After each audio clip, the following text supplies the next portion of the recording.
राष्ट्रीय संत पुलक सागर जी महाराज ने शनिवार को गांधी आश्रम स्थित प्रवास पर संबोधित किया। उन्होंने समाज के देश निर्माण के लिए चरित्र के निर्माण पर जोर दिया। उन्होंने क्रोध, लालच और ईर्ष्या से समाज को बचाने की बात कही। उन्होंने बांग्लादेश, पाकिस्तान की स्थिति पर चिंता करते हुए देश के लोगों को एकता में रहने का संदेश दिया। उन्होंने युवा पीढ़ी को मोबाइल के दुष्प्रभाव से बचाने की बात कही। सकल जैन समाज की ओर से आचार्य के मार्गदर्शन में चुंडावाड़ा गांव में नागफण जी मंदिर में प्राण प्रतिष्ठा कार्यक्रम के पहले आशीर्वचन कार्यक्रम रखा। आचार्य ने संबोधित करते हुए कहा कि राजस्थान के केसरिया जी में चातुर्मास के बाद डूंगरपुर में प्रवास कार्यक्रम चल रहा है। समाज में पहले रोटी, कपड़ा और मकान की समस्या थी, जिसे हमने दूर कर दिया, लेकिन अब नैतिकता की समस्या पूरे देश में है। अब हर समाज में रिश्ते खराब होते जा रहे हैं, आदमी आदमी से दूर होता जा रहा है। हम पानी में मछलियों की तरह तैरना सीख गए, लेकिन धरती पर चलना और रहना नहीं आ रहा। सब कुछ होने के बाद भी प्रत्येक मनुष्य के मन में असंतुष्टि का भाव है। पूरा विश्व आज बारूद के ढेर पर बैठा है। भारत में स्थिति बहुत अच्छी है।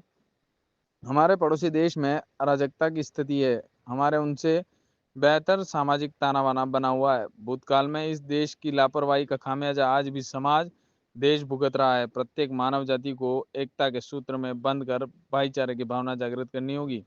उन्होंने कहा, हमारा देश भौतिकता से संपन्न हो चुका है, लेकिन मूल प्राण आध्यात्म और चरित्र का लगातार शरण हो रहा है। देश में कुछ अच्छे और कुछ खराब भी नेता मौजूद हैं, फिर भी देश का वातावरण अच्छा है। भारत कोई जमीन का टुकड़ा नहीं, प्रत्येक नागरिक भारत है। भारत का प्रत्येक नागरिक चरित्र से महान बन जाएगा तो भारत खुद में महान हो जाएगा। आचार्य ने क्रोध पर अंकुश लगाने के लिए स्वयं के मन को मजबूत करने की बात भी कही। पॉलिटिक्स के लिए आते हैं उन्हें कुछ सीखना भी नहीं है, उन्हें तो वोट बैंकिंग है उनकी। और जो अच्छे होते हैं वो अच्छे होते हैं। एक कह सकते हैं कि देश के सभी नेता दुष्ट और भ्रष्ट नहीं है, कुछ अच्छे हैं। उन कुछ अच्छों से ही देश चल रहा है, दुष्टों से देश नहीं चल रहा है। लेकिन कभी कभी बहुत दुख होता है कि जब कोई देश को उत्थान की तरफ ले जाता है और हमारे ही लोग उसे खींच लेते हैं। जो अयोध्या में हुआ कि जिसने अयोध्या को इतना दुनिया के मानस पटल पे लाके खड़ा कर दिया, लास्ट में उसके साथ विश्वासघात होता है, तो फिर कैसे विकास करेगा कोई? तो तकलीफ दूसरों से नहीं, अपनों से। और नेताओं में ऐसा नहीं कि सबको मार्गदर्शन की जरूरत हो, अच्छे नेता भी हैं। और इसमें कोई जातिवाद और पार्टी से कुछ लेना देना नहीं।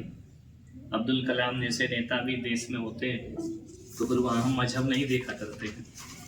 मोदी जैसे नेता होते हैं तो वहाँ मजहब और जातियाँ नहीं देखी जाती हैं। तो अच्छे लोग यदि होंगे तो निश्चित ही देश में, और उनसे ही देश चलता है। बाकी वो मेरे पास आते इसलिए सुधर जाएं या सुधरने आए तो गलतफहमी है मेरी भी और उनकी।